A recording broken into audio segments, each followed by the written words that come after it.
Hi guys, હું મરવણીયા તૃષા જુનાગઢ ગુજરાતથી તમારા બધાનું આપણી યુટ્યુબ ચેનલ તૃષા કા તડકામાં સ્વાગત કરું છું. મિત્રો, આજે આપણે એક આલુ પરોઠું બનાવવાના છીએ.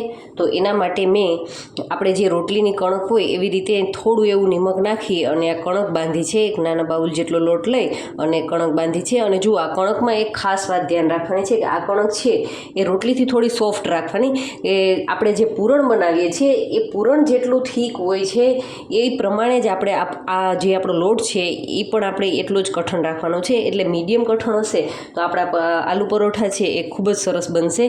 ઘણી વખત આપણે ફાટવાનો પ્રશ્ન ઘણાનો સાંભળ્યો હોય છે કે ફાટી જાય છે, ફૂલતા નથી, તો એ પ્રશ્ન નહીં આવે. હવે જુઓ, મેં એક મીડિયમ સાઇઝનું બટેટું લીધું છે. એ બટેટાને આખું જ બાફ્યું છે. હું ઘણી વખત તમને કહું છું કે ગમે ત્યારે આપણે કોઈ પણ ફિલિંગમાં યુઝ કરવાનું હોય બટેટું તો આપણે એમને આખું જ બાફવાનું છે. હવે આમને આપણે એક ફોકની મદદથી આ રીતે આપણે મેશ કરી લઈએ અને એમની અંદર આપણે બસ રૂટીન મસાલા જ યુઝ કરશું. તો એમની અંદર હું સ્વાદ અનુસાર નિમક એડ કરીશ, થોડી એવી હિંગ, હળદર પાવડર, ધાણા જીરું પાવડર ને થોડું લાલ મરચું પાવડર. ગરમ મસાલો તમારે યુઝ કરવો હોય તો તમે ગરમ મસાલો પણ યુઝ કરી શકો.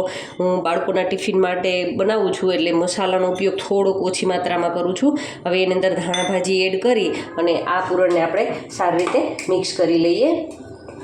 ખરેખર આલુ પરોઠા છે એ ખૂબ જ સરસ બનશે. તમે જોજો, એકદમ સરસ ગુબારાની જેમ ફૂલેલા બનશે. અને જો આની અંદર એક પણ લમ્સ ના રહે ને એનું ખાસ ધ્યાન રાખવાનું છે. જો બટેટાની અંદર લમ્સ રહેશે, ક્યાંય પણ ગાંઠો રહેશે તો ત્યાંથી આપણું પરોઠું છે એ ફાટવાની પૂરેપૂરી શક્યતા રહેશે. એટલા માટે આપણે એમને સારી રીતે કાં તો આ ફોકની મદદથી અથવા તો તમે કોઈ પણ ખમણી હોય તો એ ખમણીની મદદથી તમે ખમણીને પણ લઈ શકો છો. બટેટું સારું બફાઈ ગયેલું છે એટલે ફોકની મદદથી આ રીતે કરશું તો પણ ચાલશે. તો હવે આપણું આ પૂરણ છે એકદમ સરસ રેડી થઈ ગયું છે. તો હવે જે આપણે લોટ રેડી કર્યો હતો એ લોટ લઈ લઈશું. એમાંથી એક આપણે લુવો લઈ અને આપણે એમને જેવી રીતે રોટલી વણતા હોઈએ છીએ એ જ રીતે આપણે એમને વણવાનું છે. આપણે એમને થીક રાખવાનું છે. પહેલાં થોડું થીક રાખવાનું છે. જુઓ, તમે જોઈ શકો છો, આટલું જ વણવાનું છે. આપણે આપણું પરોઠું છે આટલું વણી અને આપણો જે મસાલો રેડી કર્યો હતો એ મસાલાને આપણે બિલકુલ સેન્ટરમાં રાખી દઈશું. અને બસ આ જે છે ફરતી કિનારી અને આ રીતે આપણે હળવે ઉપરની સાઈડથી વધારાનો લોટ આવે એને આ રીતે આમ હળવે બહાર કાઢી લેશું. વધારાનો લોટ નથી રાખવાનો. ઘણી વખત તમે જોયું છે કે આલુ પરોઠા બનાવતી વખતે ઘણાને લોટ આવે છે, મસાલો ઓછો દેખાય છે. તો એ જે લોટ અહીંયા ભેગો થયો છે એ કાઢતા ન હોઈએ તો એના કારણે એ પ્રશ્ન આવે છે.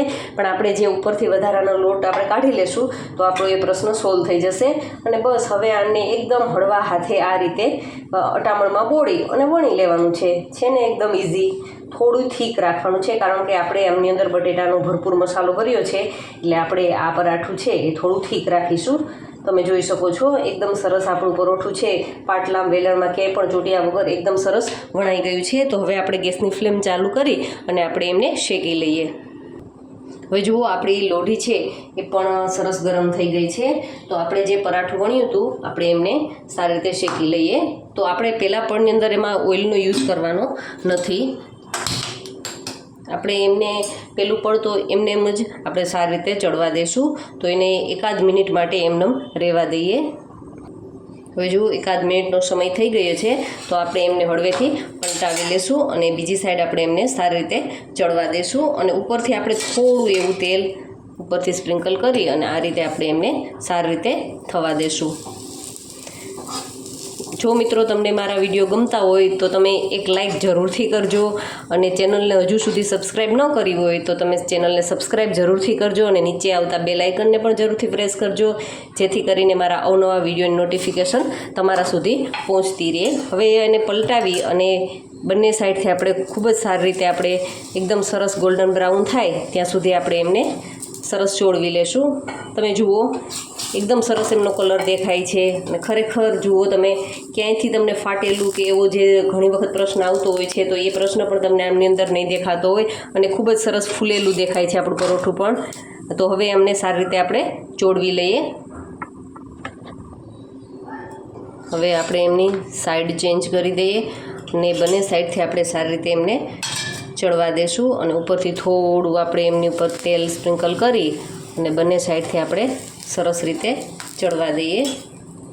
ખરેખર મિત્રો, તમે આ રીતે આલુ પરોઠા બનાવશો તો તો તમને આલુ પરોઠા બનાવવા પણ ગમશે. કામમાં તમને જ્યારે ઝંઝટ લાગતી હશે તો એ ઝંઝટ પણ નહીં લાગે, કારણ કે આ બનાવવા એકદમ ઇઝી છે. તમે જોઈ શકો છો સરસ મજાનું એ આપણું પરોઠું છે એ ફૂલે પણ છે, અને આખું તમે ખોલીને પણ હું તમને બતાવીશ કે એ અંદર સુધી એમનો મસાલો, છેક સુધી એમનો મસાલો છે એ પહોંચી જાય છે. તમે જોઈ શકો છો એકદમ સરસ ફુગા જેવું ફૂલી અને આપણું પરોઠું છે એકદમ રેડી થઈ ગયું છે. તો આપણે જે 2 પરોઠા બનાવીએ એ ખૂબ જ સરસ આપણા પરોઠા બની અને રેડી થઈ ગયા છે.